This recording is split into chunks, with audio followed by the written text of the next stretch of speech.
spending a few moments reflecting on some real heroes in my life, and hopefully it will engage you to think about your own family and those who are no longer with us, and yes, those heroes that still walk amongst us, past and present, serving in the military today as we approach Memorial Day.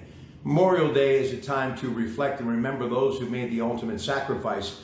I'll be traveling to a local cemetery, looking at my father's grave plot and many others, and saluting them for everything that they did, including my grandfather Emmerich Bango in the Marine Corps, like his son Rick Bango as well. Sadly, obviously no longer with us, but I think of them all the time, as I do my uncle George Fletcher, who was a paratrooper in the 82nd Airborne and was captured by the Germans during World War II and suffered from the atrocities of being a prisoner of war under Nazi Germany.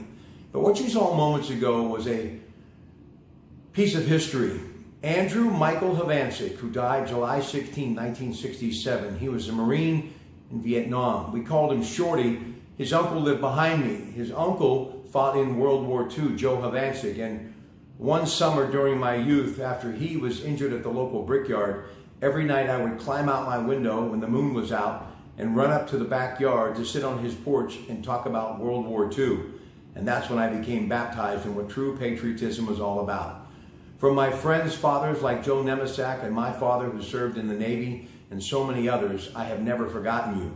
And to my dear friend Ron Schufo, who made me learn a lot about patriotism and brotherhood because of his stories in Vietnam, sadly no longer with us, his lovely wife Bridget and his children Maxie and Carly, thinking, I'm sure, as I do, about their father every day, but especially as we approach Memorial Day. So please, folks, remember those who are still fighting today and serving and giving their life for our freedom. And never forget those who continue to tell the story, such as Tony Accomando, life-changing service dogs for veteran, and truly one of the greatest journalists ever covering the military and promoting it, my friend Bob Dvorak.